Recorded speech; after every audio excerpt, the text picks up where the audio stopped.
Shalom Bapak Ibu dan saudara-saudari yang terkasih di dalam Kristus. Berjumpa kembali dengan saya di dalam program Sapaan Gembala GKI.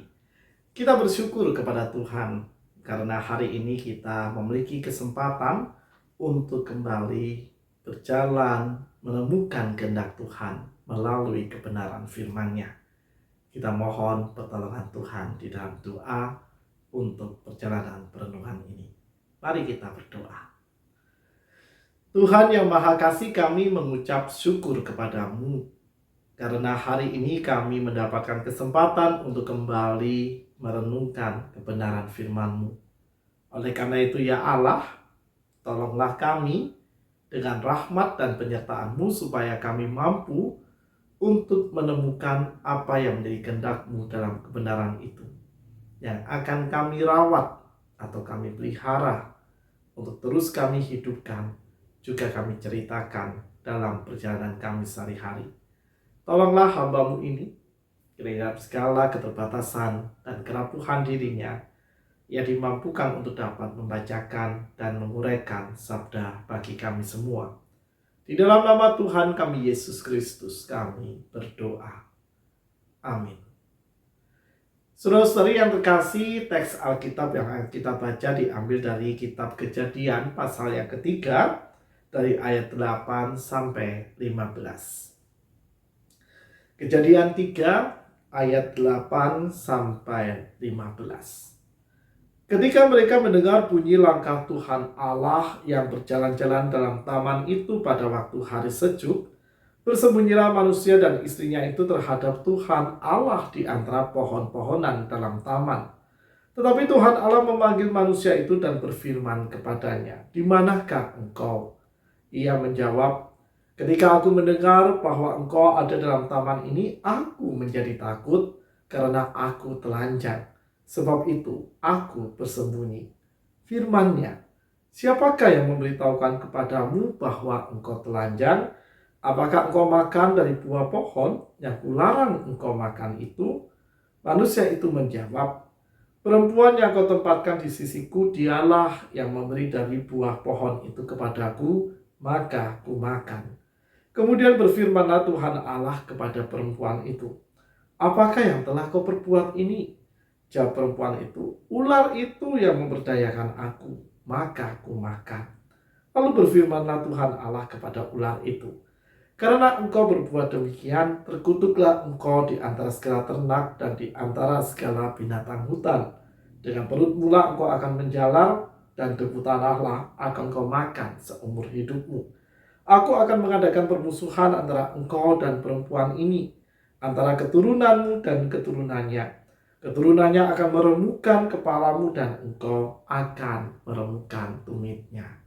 Demikianlah pembacaan firman Tuhan. Berbahagialah kita yang senantiasa memelihara dengan menghidupi dan melakukan firman Tuhan ini di semua perjalanan hidup kita. Hosiana. Saudara-saudara yang terkasih di dalam Kristus, hari ini kita akan merenungkan tema saling percaya.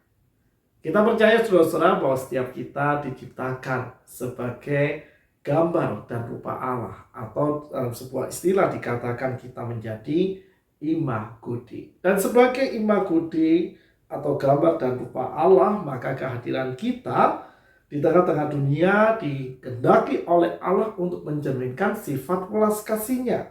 Kehadiran itu pun harus mewujud dalam berbagai sendi kehidupan, salah satunya dalam hidup pernikahan.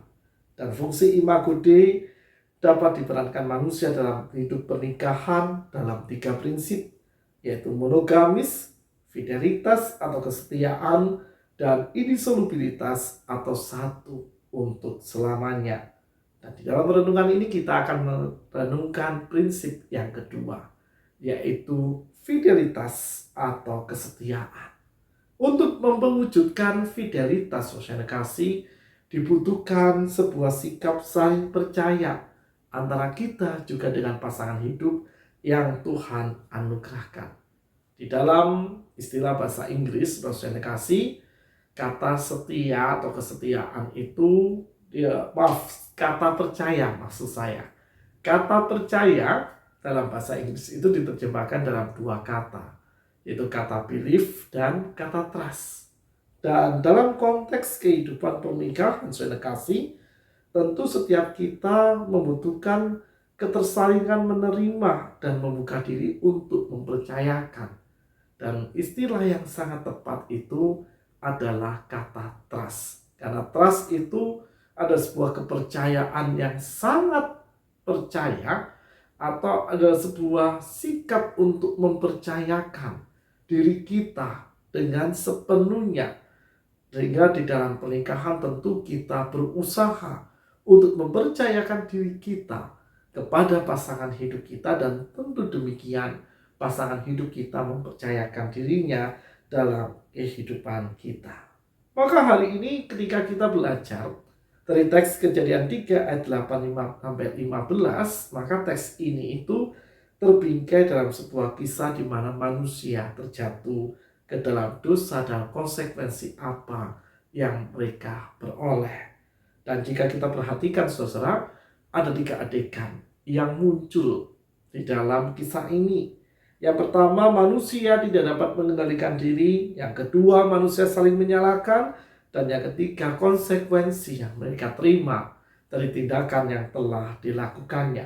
Dan hari ini kita melihat scene yang kedua, yaitu ketika manusia saling menyalahkan atas kesalahan yang telah mereka lakukan.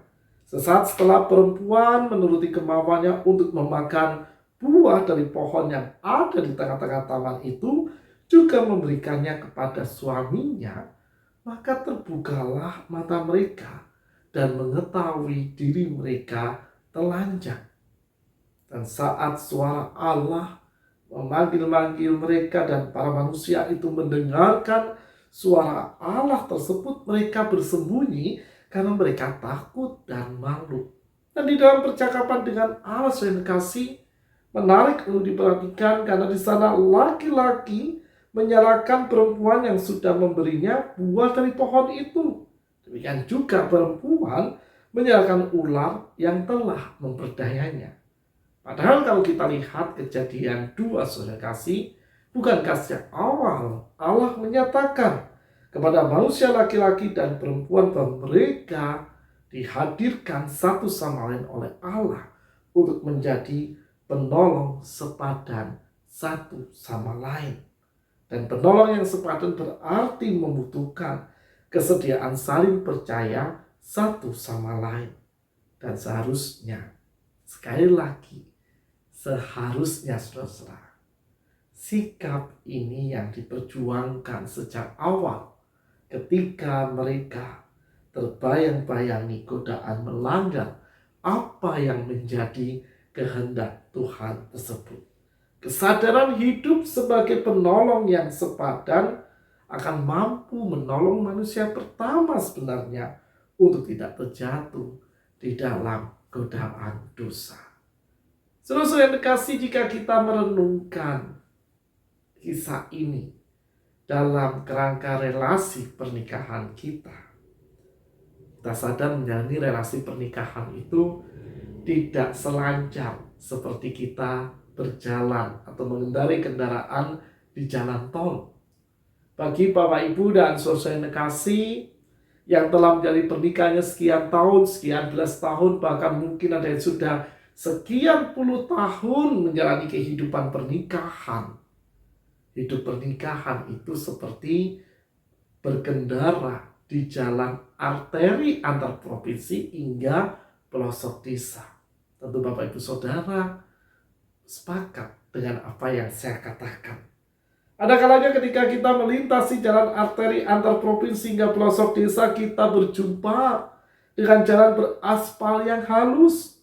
Namun kadang berjumpa dengan jalan yang penuh dengan lubang, bahkan jalan makadam atau jalan yang banjir berlumpur kala hujan. Dan berkendara di jalan arteri juga kerap kali kita merasa tidak ada kendaraan yang lain, sehingga kita sendirian mengendarai kendaraan kita dengan lancar. Tapi ada kalanya situasi jalan itu padat merayap, bahkan sampai macet total membuat kita tidak bisa bergerak maju atau mundur, atau kita menyalip dari sisi kanan atau dari sisi kiri. Itulah gambaran pernikahan yang coba saya hayati dan saya perkirakan dalam perjalanan kehidupan pernikahan kita. Dengan kata lain, saudara kasih, gambaran itu hendak berkata dalam kehidupan kita bahwa relasi pernikahan pasti diiringi ada sebuah kesempatan, juga ada sebuah tantangan, hambatan, juga rintangan yang pasti akan kita hadapi dengan pasangan yang Tuhan anugerahkan di dalam hidup pernikahan kita. Dan di sana saudara kasih, prinsip fidelitas dengan saling percaya amat sangat dibutuhkan. Bukan hanya menjadi konsep dari relasi pernikahan, tapi benar-benar harus diwujudkan dan dilakukan dengan sungguh-sungguh dalam segala situasi dan kondisi apapun. Oke, ketika dalam kondisi yang baik, ketika relasi pernikahan kita tidak menemui masalah, kita dengan mudah mampu mewujudkan kesetiaan pada pasangan, baik dalam perkataan juga dalam tindakan kita.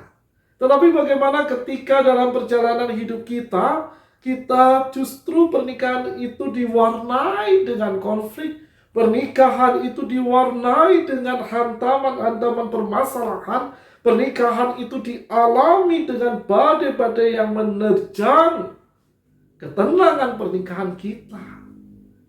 Apakah kita tetap akan sanggup dan bersedia memelihara fidelitas atau kesetiaan dengan saling percaya satu sama lain, sehingga di sana kita berjalan bersama, melangkah, memperjuangkan dan mempertahankan pernikahan kita. Karena kalau kita tahu saudara kasih, ada begitu banyak pengalaman-pengalaman di luar kehidupan kita di mana kita melihat secara nyata karena adanya ketidak saling percayaan itu bisa meruntuhkan hidup pernikahan kita. Tetapi Tuhan tidak menghendaki hal itu terjadi dalam hidup pernikahan kita sebagai para pengikut Kristus. Karena kesetiaan dengan saling percaya akan menumbuhkan sikap saling mempercayakan satu sama lain. Sehingga sebesar apapun halang rintang tantangan dalam relasi pernikahan mampu dihadapi bersama-sama. Dan dengan adanya kesediaan untuk menjaga relasi pernikahan itu, kita akan berusaha untuk saling melindungi satu sama lain bersama pasangan yang Tuhan anugerahkan.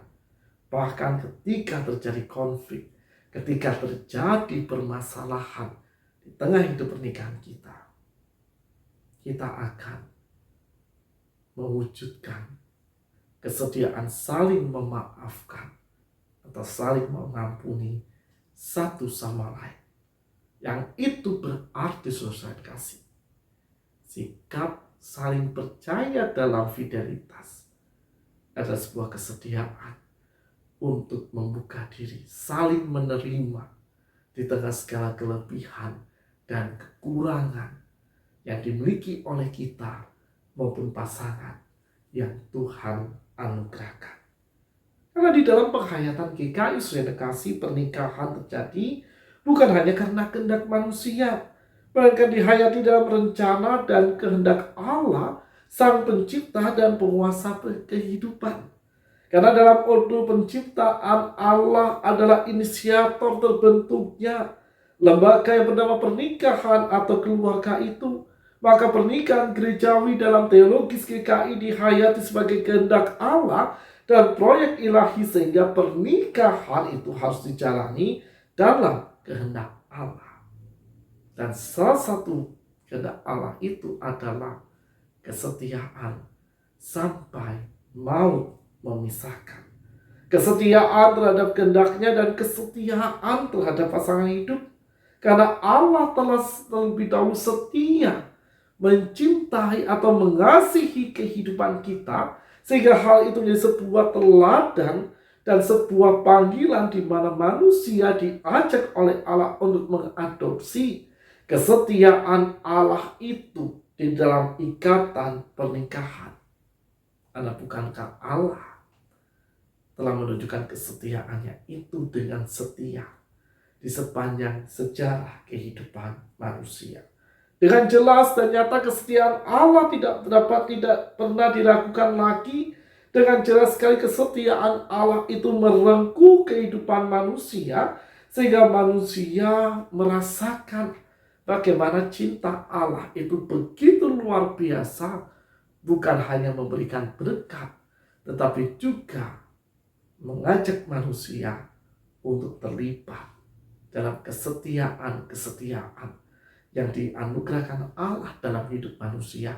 Dan di sana manusia didorong mewujudkan kesetiaan itu dalam iman maupun dalam relasi bersama dengan sesama, dalam hal ini relasi pernikahan.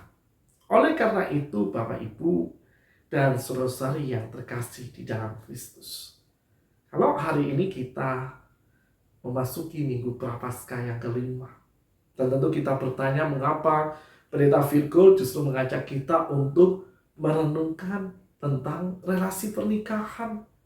Mengapa tema yang biasanya direnungkan dalam bulan keluarga ini justru diambil menjadi salah satu tema dalam masa Prapaskah ini? Karena tentu kita semua menyadari, saudara yang kasih, masa Prapaskah yang berbicara tentang terwujudnya cinta Allah melalui anugerah keselamatan yang Tuhan nyatakan dalam hidup kita. Bukan hanya keselamatan yang membebaskan kita dari dosa, tetapi juga keselamatan sebagai bukti cinta Allah yang bersedia berkorban, cinta Allah yang bersedia memberi diri, cinta Allah yang bersedia untuk memulihkan relasi kita dengannya, relasi kita dengan Allah melalui penderitaan dan pengorbanan Kristus hingga kebangkitannya dari kuasa maut. Tentu itu menjadi sebuah bingkai besar, saudara-saudara, dalam kehidupan relasi kita, termasuk relasi pernikahan. Karena tentu dengan anugerah keselamatan itu kita diajak untuk bersyukur, dan melalui rasa syukur itulah yang mampu kita wujudkan dalam kesetiaan relasi pernikahan yang kita bangun dalam hidup kita sehari-hari. Maka kalau sesaat lagi kita akan melanjutkan, saya kasih, apa yang menjadi relasi pernikahan kita.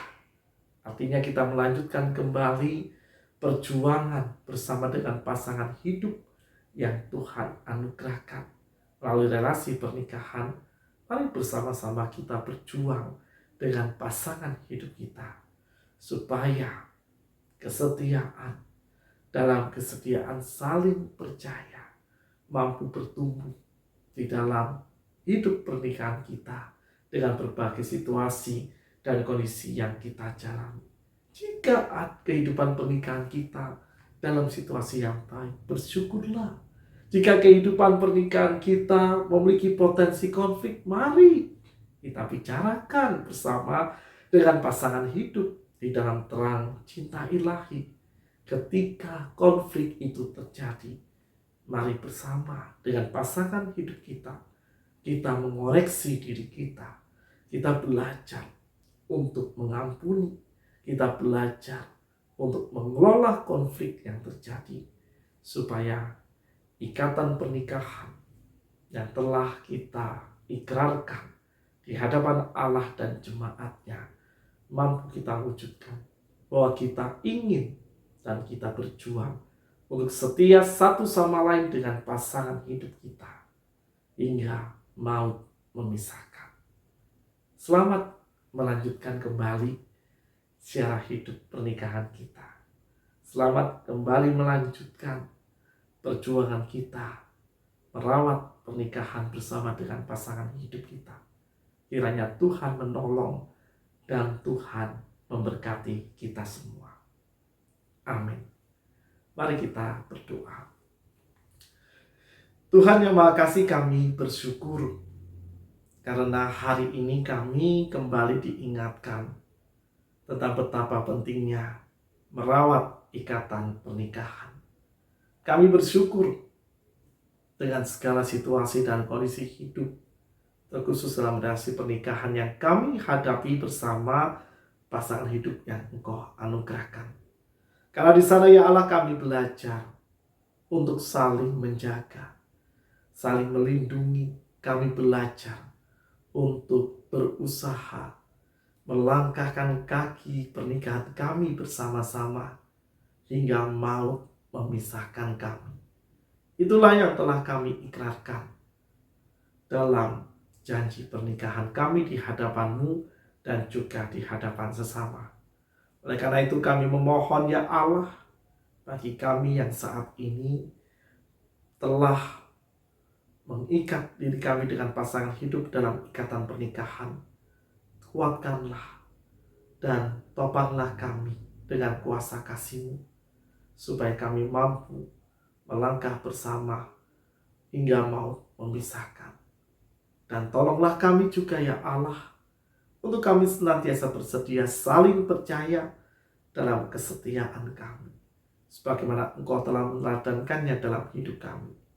Supaya dengan kesetiaan itu, kami pun bersedia untuk saling menerima satu sama lain dalam ikatan pernikahan hingga maut memisahkan. Inilah doa-doa kami.